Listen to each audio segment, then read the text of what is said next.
Hey, that means the Sacramento Kings are in action. We had two games last night, and we are going to break it all down right here on If You Don't Like That with Grant Napier. Don't forget, Mondays and Fridays at 3 o'clock Pacific, we talk football with Sean Salisbury. And, of course, on Wednesdays, it is the one and only Jerry Reynolds. All right, it is so great to have you here on my YouTube channel. And Jerry Reynolds is coming up in just a moment.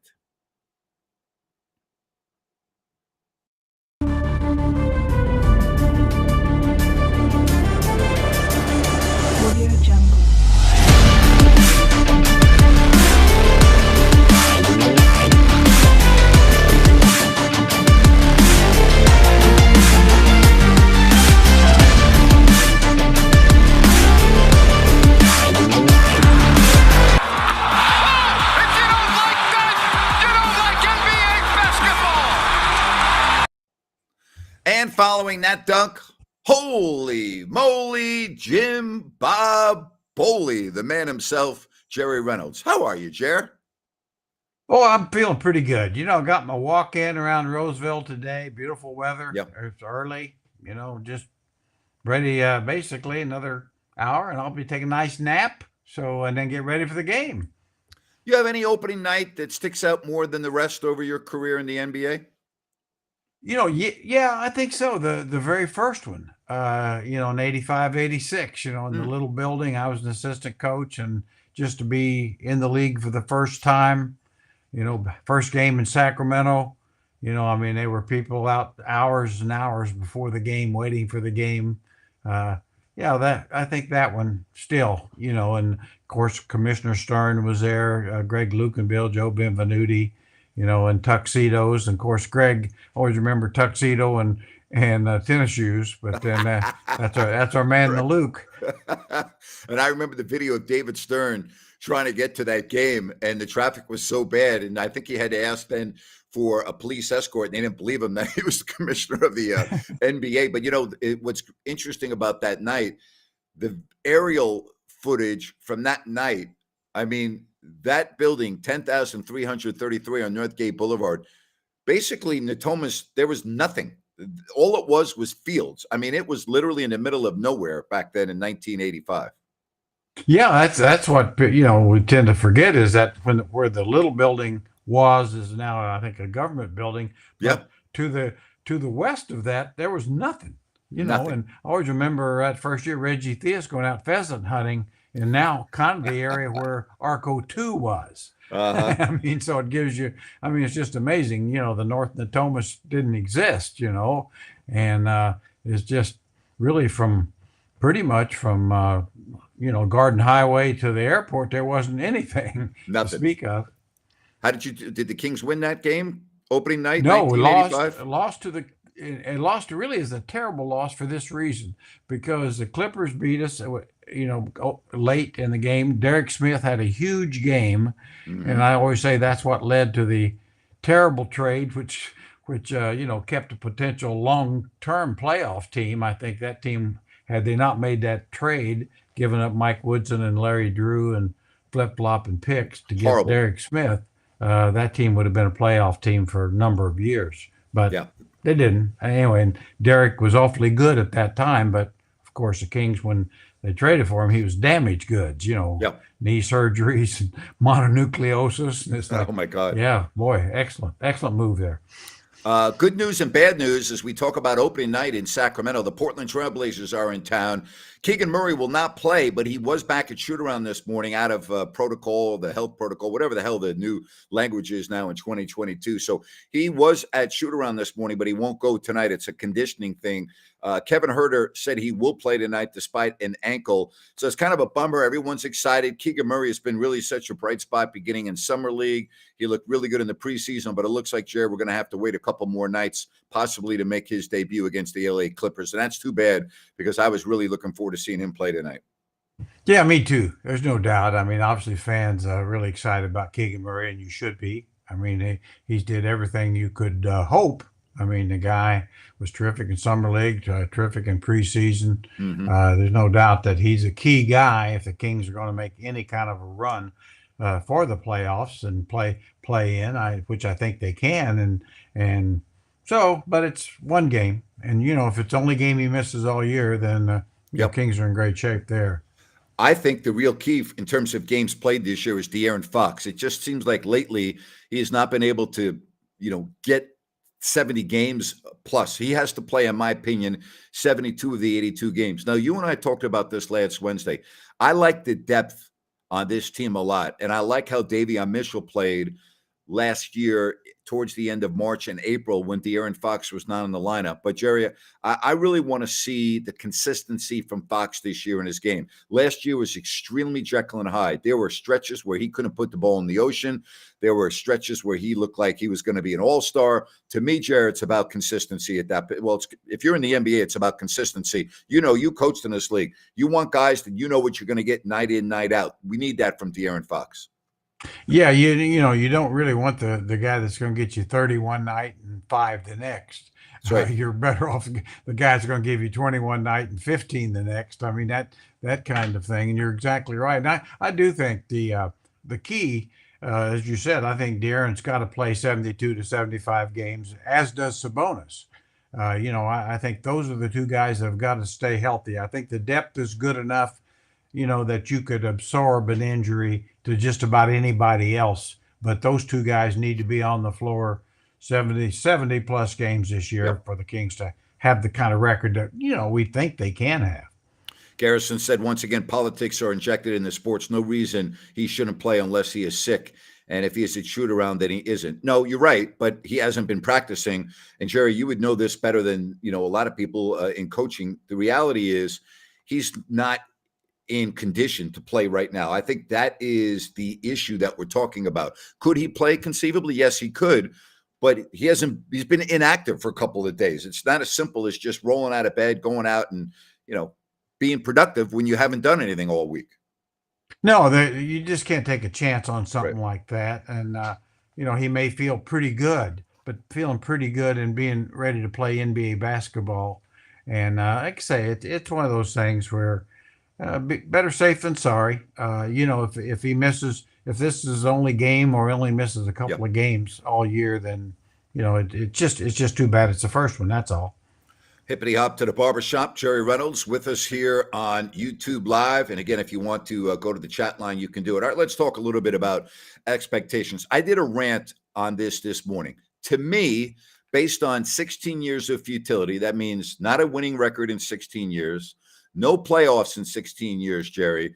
The addition of some nice pieces, including Keegan Murray, and I'm not expecting him to be LeBron James this year, but I think it upgrades your talent level. I like some of the other additions to the team, such as Malik Monk. I think Kevin Huerter is going to be really good for this team. I believe the Kings, it's playoffs this year, no playoffs this year to me, and I'm giving this team an F. No more excuses. And I don't care if you go the route of the Pelicans and you are in the play-in, and then you win the play-in to get into the playoffs. That's good enough in my book. But to me, if you don't do that, I'm not looking at this as a successful season. I couldn't agree more. I mean, that's my feeling is like, okay, if you get in the play-in, you still got to get in the playoffs. Mm-hmm. I mean, as a fan, which I am, and like the other fans who've suffered all these years, I mean, no, there's 8 teams in each East and West that make the playoffs. Mm-hmm. And so, so the play-in gives you one other chance to do it, as did the Pelicans, and it's deserved as far as I'm concerned. If you get in that way, you deserved it. But to not make it that far, I'd consider it a very much a disappointment, even though the team would have improved quite a bit. But certainly, when you just look at the totality of the thing, no, it's time to make the playoffs, and all the stats, there's only one stat to look at. That's called a win column. That's it.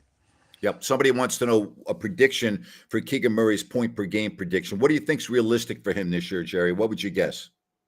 I would guess 15, probably 15 and 5 points and rebounds, and probably more importantly, I'd be surprised if he's not a 50%er from 2. 40 from 3, and probably 80 from the free throw line, which that might even be more impressive, because I think he's a very selective shooter and a big time shooter. So I'll be surprised if he doesn't do that well. No Gary Payton II for Portland tonight, so I think they miss him, his on-the-ball defense. So, the Blazers aren't at full strength, and I think the Kings' opponent tonight's got some issues this year. I'm looking at Portland. I'm looking at their roster. I do like Jeremy Grant. I do like adding Payton. They do have Damian Lillard.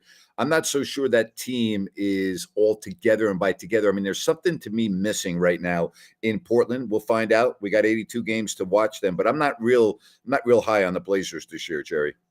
No, I'm not either. I've watched them a couple of times, and Lillard will get to being Lillard. I'm not worried there, and Grant's a good player, but their talent base. They lost McCallum. I mean, that doesn't make you better. But it does seem to me like they're a team that a bunch of ball stoppers.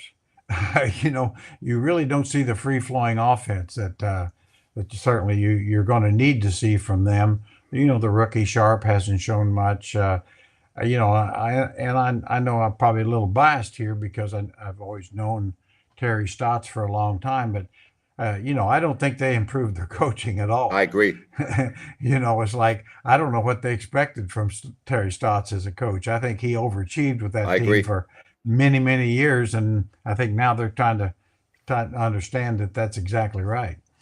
I totally agree with you. For everyone that's on the stream, I want to let you know that tonight, following the Kings game, over on Listen App, and if you don't have Listen App, it's very easy to download on your phone, unless you're Jerry. It would be then an impossible task. Or you can go to Yes. listenapp.co, or you can just follow me on my social media platforms, and I'll put a link on. I'll be coming at 9:30. I'll be coming on Listen App at about 9:30 Pacific time, right after the Kings-Blazers game, and we'll have a post-game edition that we can chat. You can call up. It's interactive. If you haven't joined me, that's going to be on Listen App tonight at 9:30. All right, Jerry, every team's got question marks. Obviously, the Kings have question marks. I mean, they won 30 games last year. They haven't been in the playoffs in 16 years, but a lot of the guys on this team, they have nothing to do with that. They weren't here. So when we look at just a very small sample size of just a few preseason games, what do you look at as some of the question marks for the Kings? Well, I think the main question mark is how well are they going to be able to defend, especially in the half court. I thought that was a real weakness of this team. Certainly, I thought during the preseason they showed a very much improvement, and I give Mike Brown and his staff a lot of credit for that. I don't think there's any doubt that that obviously not just the new players that they picked up, and as you said, they had nothing to do with the failures of the past, and neither has the head coach and most of his staff. So it's a new beginning for them. But I like the defense. I like the improvements they've made, and they'll have to stay on that route. And if they can do that, then they're going to be significantly better because they could score pretty well last year. Now, also having said that, I think they're offensively, they're a lot better. I mean, the ball moves better. Last year they didn't have enough shooting. This year they do, and so we'll see. But and I think the last point I would make is that consistently the last few years, when it came down to close games, down the last 4 or 5 minutes of every game, and you've got to be good in the half court. Yep. Crunch time, you're not going to get a fly up and down and have transition baskets most of the time. You're going to have to play well in the half court, and the Kings haven't been any good at all in the half court in the last 4 or 5 minutes, and so that'll and you couldn't really tell in the preseason because the games were blowouts and stuff. So I think that'll be a key for me, just seeing, okay, you guys can be awfully good offensively for 35 or 40 minutes. Let's see the last 4 or 5. That separates teams. A lot of people giving me a hard time saying that's kind of late for me, 9:30. Listen, I'm like an international airline pilot. I don't have a time. Now Jerry, on the other hand, 9:30 is very late for Jerry. But for me, I'm able to handle that still at my it's right the cutoff. age. It's the cutoff. 9:30. That is. I'm in my jammies, in my recliner, thinking about packing it in. But but I'm on the West Coast. Yeah. Defense, you and I've been around the block a couple of times. You've been around the block more than I have. Most teams talk about defense at this time of the year. And I've seen the Kings, Jerry, have some excellent camps where defense has been the focal point, and they look like they're playing really good defense. And then the season begins, and a couple of weeks later, they're giving up 115 points every night. So I like what I'm hearing. I like what I saw in the preseason, but I want to see what we're looking at come November 1st, December 1st, January 1st. I want to see if they can sustain what we have been hearing from the players and the coaching staff. To me, you touched on this a moment ago, but that's got to be a huge improvement this year. Well, it does, and I think we've seen that, but you're right on. I mean, it's like, okay, are we going to see this 20 games in, 25 games in? Uh, I think one thing that has encouraged me a little bit, Mike. I've seen Mike Brown really basically take guys out of games due to a mess up on offense. I mean, on On defense, defense, and yep. I don't think we've seen that for years. Everybody subbed basically, due to offense, and I think Coach Brown just came in saying he's going to really focus on the defensive part of it. And the only way, you can have all the assistant defensive gurus in the world, you can have them Hmm. stacked up like cordwood, but the guy that takes players in and out of games is the head coach, That's and the right. players know that. And they and if they know that the coach might bench their little butts because they miss defensive assignments, that usually has some impact. And so I'm I'll put it right at the feet of Coach Brown. I think if he continues, on the same path, I think they got a chance to be a lot better defensively because uh, you've got to make guys pay for defensive lapses. Yep. It's simple as that. Paul says if the Padres and the Mariners can make the playoffs, so can we. I would agree with that. That's why you play the games, right? There's always teams that you think are going to be good that aren't good. The Lakers were an example last year, and vice versa. Teams like New Orleans who got off to a horrendous start last year, and all of a sudden they get in, they win the play-in tournament, and they have a nice, nice. They look good. I mean, they look like they had a lot of growth that they had achieved over the last part of the year. And I'm going to jump around a little bit now and talk about the Pelicans because to me, they're one of the intriguing teams in the Western Conference because we really don't know if Zion Williamson's going to be able to carry the full burden of playing a season. If he can, and again, I still think that's a big if, Jerry, I think New Orleans could be a very fun team to watch this season. No, I do too. I mean, they were last year without Zion. I mean, Ingram is really emerging as a major star. McCollum was a great pickup for them. I always said, I mean, I had not a bit surprised that he's shown that he can run a team. He just had to fit a different role with Portland, but that's the way he played in college. So, and he's the veteran leader they needed. And if Zion can stay healthy and all that, I mean, they could be really good. They could be kind of like Memphis was last year. Valanciunas is a player. Kings fans don't like him, but he's still a good player. So I like that team. And as you pointed out, every year, I mean, last year, who would have saw Minnesota getting to 46 wins, Yep. or Memphis getting to 55 or six, whatever it was, and Cleveland, nobody saw them really as a really good team and young team in the East. So yeah, that's exactly right. I mean, this team should go into the league start of the season thinking we can be one of those teams, and till proven otherwise, Yep. why shouldn't you think that? Says Jerry, why don't we have defensive coordinators in the NBA? Well, you kind of. I mean, there are defensive coaches on every team, and Jerry, there is a defensive coach on every team who's in charge of the defense, right? Yeah, in theory, but in basketball it's different because here again, in basketball, the head coach takes people out of games, puts them in games. Hmm. So-called defensive coaches don't. In football, the defensive coordinators are in charge of the defense, as is the offensive coordinator for calling plays, so to speak. The head coach becomes more of a delegator, a CEO of the football program, if you really Hmm. want to get down to it, in both college and professional. But in basketball, that just isn't the case. It's different, And I know all the time they'll say, well, they hired this assistant coach. He's a great defensive coach. Well, he may be, but and I think the Kings have had him here over the years. But then if the head coach is not going to take a guy out that's not doing what the defensive coach wants, how's that going to work? Well, we know. We've seen it. Yeah, absolutely. Don't forget Jerry Reynolds on Wednesdays right here on YouTube Live. We'll talk football with Sean Salisbury on Mondays and Fridays. And for those of you that have just joined the stream, right after the game tonight over on Listen App at about 9:30 Pacific, I'll be doing a show talking about the Kings and the Blazers. Jerry, a moment ago, you mentioned Minnesota in the year that they had, and they really rolled the dice going out to get Rudy Gobert. Very interesting lineup. Give me your forecast on how you think that's going to turn out for the Timberwolves.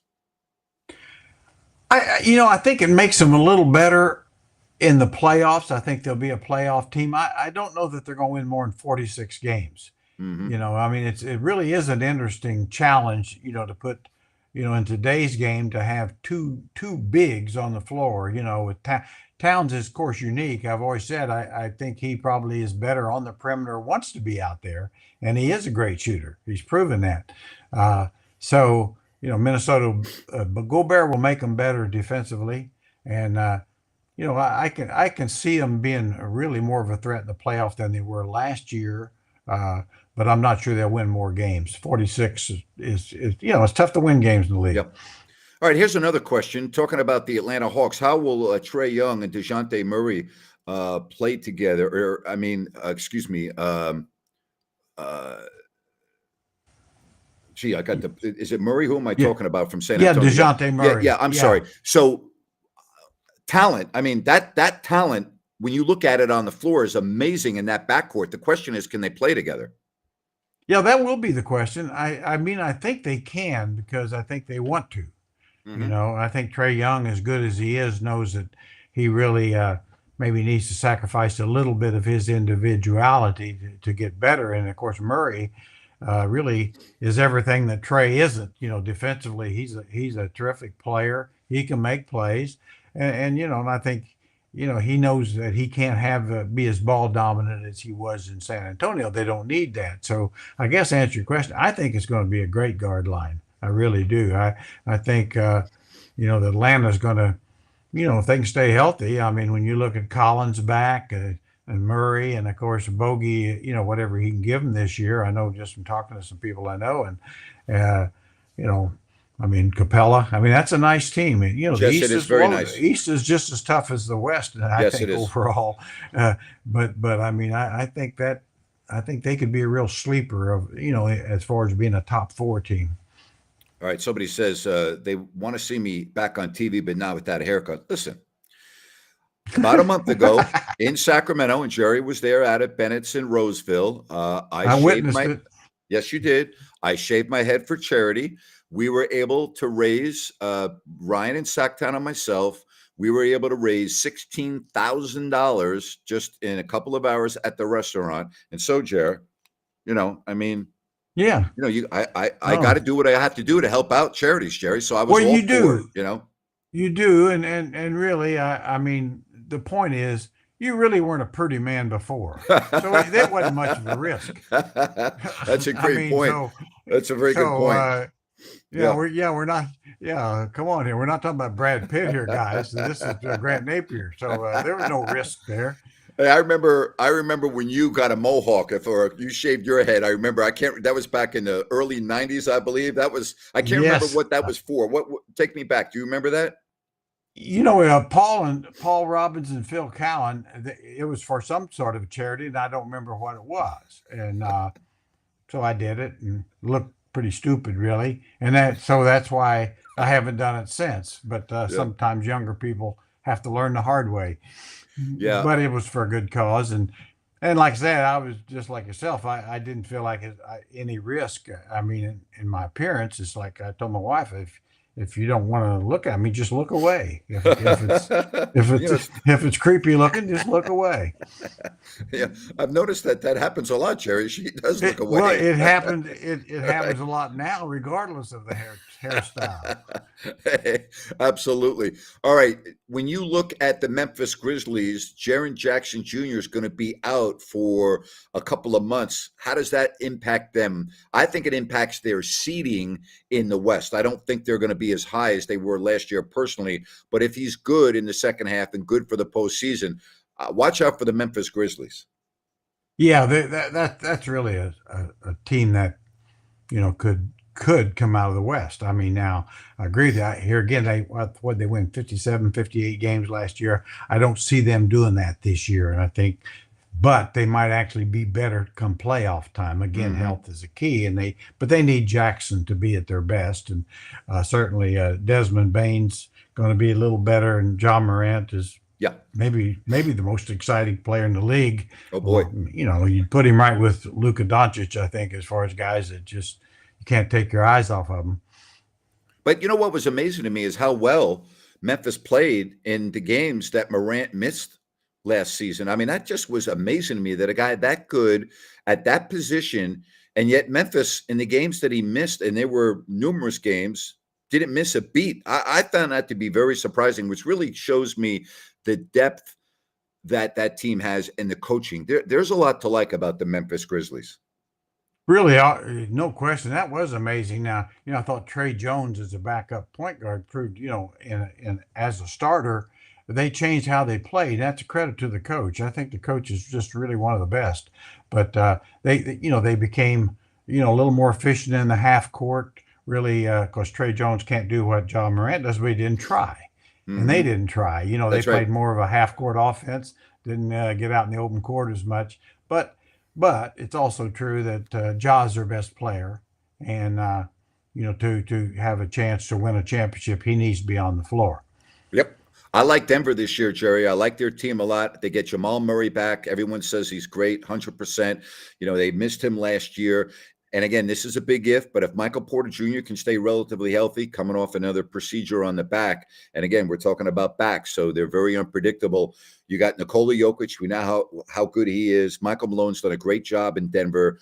They haven't been totally healthy, though, when the playoffs start, and that's been their nemesis. But if they're healthy, I really like them. I think they can make a deep run in the playoffs. Yeah, I agree with that. I mean, I think health is the key. I mean, Murray has to get back, to at least 80% of what he was. But I honestly think the Michael Porter Jr. really is the key. Hmm. Because he is such a tough guy to guard when he's healthy. Really jumps up over people, can really make the long shot, and will give Jokic a little more space. So and Michael Malone's an outstanding coach, so Yep. he'll get the mileage out of those guys. But they definitely could be. That's what I say. The West is so tough, but that's another team. Health. You got to keep your main guys healthy, and if they do, if I'm the Warriors, I'd be pretty scared to deal with those guys. All right, now we talk about the Lakers. They lose last night at the Warriors, and the mix on that team just does not look good. But I thought LeBron James made a very interesting, subtle comment during the post-game press conference. He said, "We had a lot of good looks, but they may have just been allowing us to have good looks because we're not exactly the best shooting team in the league." I thought that was a real dig at the Lakers management. I don't know if you took it that way or if you heard that comment, but when you look at the totality of the Lakers, are they even a 500 team, or is it completely depend on the health of LeBron James and Anthony Davis? Well, right now, I don't think they are. Just watched them in preseason. It really it's a team that doesn't fit. And I mean, I'd start. I mean, I'd never bet against LeBron. He's not what he once was, but he's still one of the top 10 players in the league. He doesn't affect the defense near like he once did, and kind of resorts to bully ball a little bit to get his points a lot more than he used to. But I think the real question for me about the Lakers, Anthony Davis. You know, I mean, he's supposed to be a top five guy in the league, and I don't think he's a top 20 guy at all. And right now, I No, I mean, don't think he he is doesn't either. affect he doesn't affect much, and of course everybody wants to blame Russell Westbrook for everything. Well, he's responsible for his own situation to a degree, but the supporting players just don't seem to fit, you know, and then you're counting on Anthony Davis being a superstar. Well, Hmm. unless he is, I mean, he has been. We've seen him when he was. Yeah, We, absolutely. but that most of that was in New Orleans. But unless he can really get rejuvenated some way, I just don't see how the Lakers are going to. To me, I'll be surprised if they win 35, 36 games. Hey, this show is brought to you by New Works Plumbing of Sacramento. Locally owned for over 20 years, New Works has a fix for you. Just go to sacserviceplumbing.com for all of your plumbing needs and repairs, or call the number on your screen. And if you happen to have an emergency in the middle of the night, 24/7 service at New Works Plumbing, sacserviceplumbing.com. I understand, Jerry, you have an emergency a lot in the middle of the night just trying to find the bathroom. Oh, I do. I don't know if but New Works can help you with that. Newark's, as talented as they are, really could not help me. I need a different kind of help. All right, a different type of help. There's going to be a lot of excitement in the arena tonight. Kings and Blazers. I always caution this, and Jerry, I'll never forget this story. When Gary St. Jean was coaching the Kings started off 3-0, and one of their wins was against the Lakers, I believe, down in LA. So everybody was super excited, and we began a road trip at the Spectrum in Philadelphia. And I'll never forget this. I'm walking into the building next to Saint, and you know how Saint was. And, again, it's the first week of the season, and Saint goes, fellas, damn, if we just go 500 the rest of the year, we'll be in the playoffs. That's what he said walking into the Spectrum. Yeah, the Kings didn't come anywhere near close to being 500, but you know how Saint was. No. He had us laughing walking into the Spectrum. I'll never forget that. Bless Saint's heart. I mean, he kind of knew, but he was just, like I say, sometimes we all get there where you're kind of whistling past the graveyard when you know what's likely coming. Absolutely. All right, so let's have some fun here. Let's make a few predictions. I'm predicting the Kings are going to win 36 games, and I'm making the prediction of 36 games because they won 30 last year. I'm not sold on Fox yet, and when I mean I'm sold, I need to see a consistent season with games played, and I'm looking at the West, and we have just run off a lot of the teams. Other than the Jazz, Jerry, from last year, and I think they will drop significantly, I don't see any team that finished above Sacramento, other than San Antonio at 10 in the play, and I'm taking them out of the mix completely. I don't see any other team in the West that finished ahead of Sacramento, and I'm talking about the Clippers, who the Kings play on Friday. They're going to be better with Kawhi. They won 42 games last year. Minnesota, they were the 7th seed. We know they're going to be good this year. I don't see any team above Sacramento slipping that much. So for that reason, I've got the Kings between 36 and 38 wins. So I'm splitting the difference, and I'm going to go 36-37. But I'll just say, I know he just said 36. I'll go 37 wins. Yeah, I'm going to go 39. I'm a little more optimistic. And of course, I went 38 last year. So that tells you what I know. Yeah. Of course, Mrs. Reynolds said every year you get excited. And I said, well, if you're not going to be optimistic at the start, when are you going to be? But I think this team is capable of that. I think they actually, with, good health and chemistry stays good, and Coach Brown's able to kind of still kind of get his defensive pressures in there. So I'll go 39, and okay. And that probably gets them in the play, and I don't know if it gets them in the top 8. It won't get them in the top 8. It will get them in the play. And someone wants to know about the Jazz because, again, they're a completely different looking team. I mean, their 2 stars are no longer there. They have some good players on their roster. It's not like they have chopped liver, but I could also see Danny Ainge making some more moves. Where do you see the Jazz? Do you think they could be a top 10 team in the West, Jerry? I don't. And I think they've got some pretty good pieces to build around, and I think that's what Danny's going to do. And I don't think there's any doubt the Jazz and the Spurs are teams that are hoping to be in the Victor Wembanyama sweepstakes, so to speak. But they'll be a team that they've got enough talent that when you go into Utah, it's going to be a tough game. They're going to win more people than people think at home. I think I just don't see them. I'd be surprised to see them win more than 30 games. And the Spurs the same way, probably far less than that. Those 2 teams will be the 2 teams that drop. And as that Oklahoma City and Houston aren't likely to be in the mix.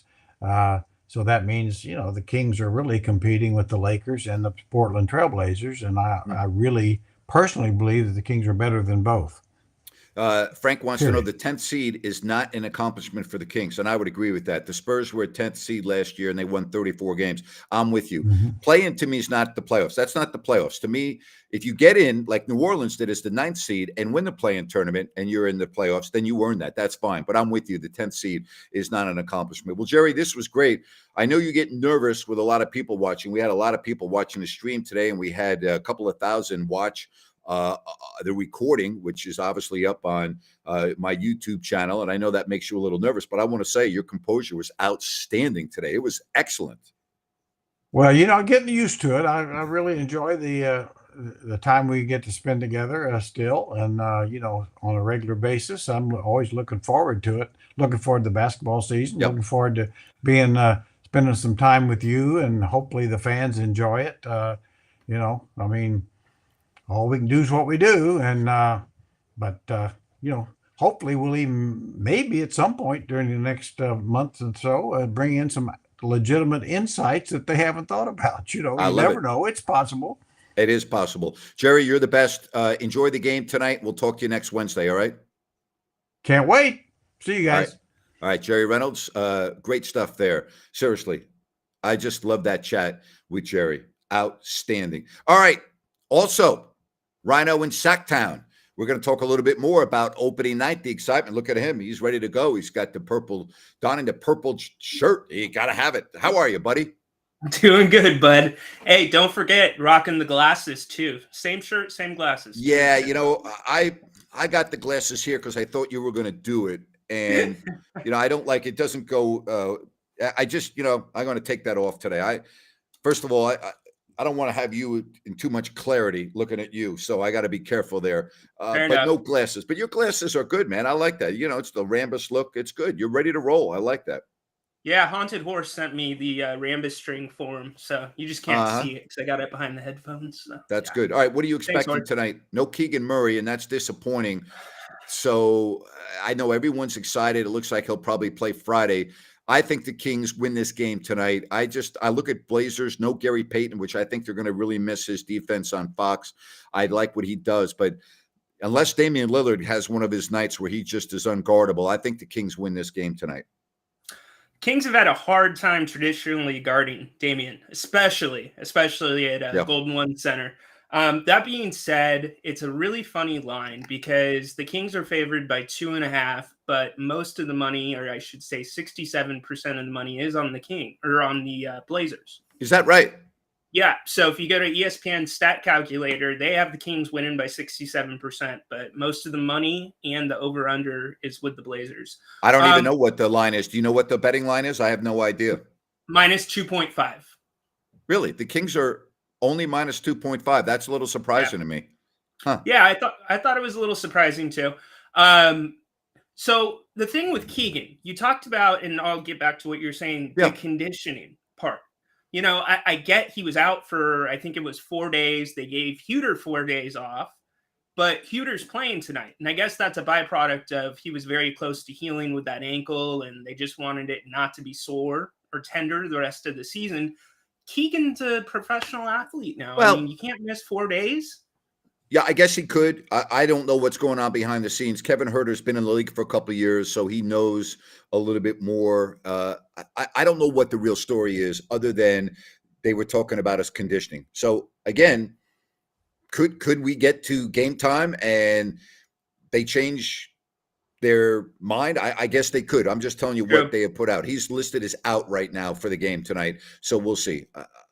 Listen, if the Kings lose tonight, that's going to be the talk in town after the game when you I'm sure will join me on Listen App tonight. We'll have conversation with everyone else at 9:30. That will be the number one topic if the Kings don't beat the Blazers tonight. So we'll find. And I want to hear what Mike Brown has to say. Mike will talk before the game tonight, and we'll hear what he has to say on the topic. Absolutely. I think the fans are disappointed they're not going to see him. That's going to be more than anything if the Kings lose. But, I think the Kings will win. I don't think it's going to be a blowout. Don't expect what you saw in the preseason. I was talking to somebody that was at practice today. I know Jerry was talking about that too. It looks like the first three, no particular order coming off the bench. are going to be Davion, Monk, and Rashard Holmes. And Rashawn Holmes. Okay. Rashawn So, Holmes, yeah. and I don't really worry about Kevin Herter. I'm not worried about him. I think guys that have been in the league before, this is the debut for Keegan Murray. You want him, right? I mean, there's a lot of excitement. Right. And so, again, we'll see. But I think the Kings win tonight. I think they're going to win by double digits, to be honest with you. I think they're definitely a better all-around team than Portland. I know that Portland and the Kings have had some doozies over the last couple of years, but the Kings last year opened the season in Portland and they won up in Portland. I like the way they played against the Blazers. I'm with you. I don't want to say the Blazers are chopped liver. They're not, but I think the Kings win this game I think they're going to win by 10 points. Interesting. I sure hope they do, and the rest of Sacramento does as well. You made the comment that LeBron made after the game, and I think that's so true. And there's a lot of talk about how the Kings' offense has improved, even though Mike Brown's a defensive coach. So I want to see the Kings be able to create their own shots as well on the offensive end and make open shots, even if Portland's playing bad defense. So. Well, it's going to be, I think, a great atmosphere tonight. You were talking about this the other day. There's a lot. I know that everyone's excited on opening night, but there were a lot of times where, as a fan, you just go, okay, well, we know our team sucks. I get the feeling that this October is different. There's genuine enthusiasm for what the team has done. And I think a lot of it stems from the drafting of Keegan Murray. I think people can see that this guy has a chance to be a real star in the league. And I think that has really increased the excitement level for Kings fans. Yeah, I think I think that put the excitement over the top. I think the Sabonis trade, once they saw how Sabonis plays and how much he changed the offense and there was so much more ball movement, I think that Keegan trade really, really did it for Sacramento. And, I'm one of them. I have high expectations for them this year. That's not championship, but I want to see them at least get that 8 seed.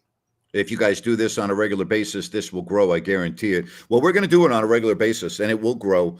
And, I'm very happy that for the first time we got triple digits on the stream. And again, the numbers last Wednesday's show were outstanding with Jerry on all my various platforms. And Rhino is, adding segments. And so we're going to have a lot of fun. But right now, we got the NFL going on, and we've got the baseball playoffs. And, of course, the Yankees and the Astros are going to play game one coming up. And, we can touch on that. I don't think the Yankees win 2 games in this series. The Astros are a far superior team. The Yankees pitching staff now is completely turned upside down because they had to go the distance. They had to play yesterday. I think the Astros win this series in 5 games. I really do. And I hope I'm wrong. But I think the Astros win this series in 5 games. I can maybe see it going 6, but it's going to be 5 or 6. Like you said in the past, the way that they play baseball, 2 different types. The Yankees are trying to hit it out of the park. The Astros are playing, base-to-base baseball, stealing bases, bunting. And you talk about the whole thing with the NSL or the NLCS championship or the divisional championship game. The Yankees got a benefit because they got to throw their number 1 starter. So that rain delay, but now they're going on short rest to Houston. Yeah. And, you don't want to go into a series like that. So I'm not, you know what? I got to correct you. Number 2 starter. Garrett Cole is their number 1 starter. I mean, Garrett Cole is their guy that they started this series with. Cortez is their number 2 guy, even though, you look at the numbers and you could say, well, maybe he had a better year. But I mean, Garrett Cole, they're paying $300 million. He's their ace. He's their number 1 starter. But here's the point you're making. Garrett Cole, their number 1 guy, and their number 2 guy, they're not going to be able to pitch until the series gets back to New York, and they might be down 2-0 by then. Right. Exactly. All right, it will be tough for the Kings to get in with the Dubs, Suns, Nuggets, Mavs, Grizzlies, Pelicans, Clippers, T-Wolves ahead of them. That's the point I was trying to make, and I've been trying to make all summer. We can't forecast injuries, but when you look at all of those teams right there, they're talent level. And again, the Pelicans to me are because of Zion Williamson, but they played very well last year without Zion Williamson. Of those teams right there, Ryan, I don't know who the Kings are better than. I'm not quite sure how the chemistry is going to be in Minnesota. You got Minnesota at 8. I think Minnesota, the way I know Towns can shoot the 3 ball, Gobert's more of the inside guy, defensive guy. I'm not sure how well those two are going to mesh. It's not that type of NBA. You look at last night with the Warriors, Yep. That is the most ball movement and cohesive unit that I have seen since the 02 Kings. I mean, They're those amazing. guys, it's unreal. That Uh-huh. ball just they always know where each other are going to be at any given time, and they run a lot, so that's very hard to do. I thought Dante looked a little bit awkward with them, and he's got to figure it out. It's his first game with them, but he kind of stuck out like a sore thumb. But yeah, I think they could sneak in that 8 seed. I really do. All right, a couple more on the chat line. What are your thoughts on Fox's free throws? They got to get better, plain and simple. Better. All right, I mean, and more. Yeah. Yeah, and more. That's a great point, Ryan. I mean, and more. But when he gets to the line, he's got to make them. You can't be, 72, 73%. You just can't do that. Can't do it. You got to be better than that. Got to be better than that. And the team can't shoot just above, I think it was 65.7% last year. They got to be better than that as well.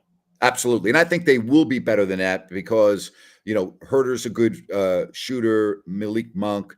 I think you've seen Keegan Murray is very comfortable at the line. Sabonis, I think they will shoot better as a team. So, again, somebody talked about last night, Dante DiVincenzo came out and turned the ball over immediately. He'll be fine, though. He will be fine. That's an excellent pickup for the Warriors. He's got a very high basketball IQ, and I think his injury is in the past. I think that's a very good pickup for the Warriors. Listen, Ryan, you and I talk about this a lot on Listen App about the Warriors and whether the impact of what happened with Draymond Green and Jordan Poole, it's not going to have an impact on their wins and losses. But I look at this team's got a lot of leadership and veterans. They've got a lot of youth now on this team. And Steph Curry is the key. I mean, he has to be on the floor for this team to be a championship caliber team. But who is better in the NBA than the Golden State Warriors? To me, Ryan, the answer to that question is nobody. Yep. I really can't add on to that. I don't think there's a team better in the league with them. I mean, you hear some ramblings about some of the other teams, but one team in the East, possibly Milwaukee. A lot of people talk about them. I'm leaving out one. I can't think of it right now. Grant, who is the other favorite behind the Warriors? In the West or in the whole East. league? In the East, whole league. Well, I mean, a lot of people like Milwaukee this year, but I don't know who the favorite. I don't bet on the NBA, so I don't even look at all of this stuff. I don't know who's considered the favorite by odds, but I would think Philadelphia is up there. I'm not on Philadelphia. A lot of people think Boston. I don't know what the impact of not having Ime Udoka. I thought they got off to a good start last night, and then there's the Brooklyn Nets. And I'm sorry, but I'm not going to go with Brooklyn because I think they got too many head cases on the team. Agreed. I was thinking of the Clippers. Oh, the That's Clippers. who I was thinking. Okay. Of. Yeah, I think the Clippers could possibly give them a little bit of a run for their money. But if the Warriors play on the offensive end like they did last night, nobody's touching them. I just don't see it happening. Yeah. Well, Benjamin says the Nets and the Bucks are better than the Warriors. I totally disagree with you. I wouldn't take either of those teams over the Warriors. I would definitely not take the Nets because, you might get to the postseason and two of their guys might decide to go on vacation. So I'm not picking them.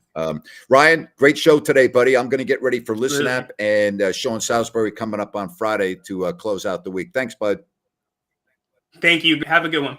All right, good stuff right there. Let me tell you the schedule for the rest of the day because it is a busy day, opening night, and it is going to be jumping in the arena behind me. So coming up in a couple of moments on Listen App, all right, join me. It's very easy. You can download it on your phone. It's very simple. It's interactive. You can actually come on with me just like a radio show. You can also go to listenapp.co, and I'm going to put a link out on my Twitter page, which if you don't have it, I'll put it up on the screen for you. All right. There you have it, at Grant Napier Show. You can go to at Grant Napier Show on Twitter. You can go to Facebook. I'll put the link out there for you. And then 9:30 tonight, okay, 9:30 tonight, right after the Kings-Blazers game, I am going to be back on Listen App, all right?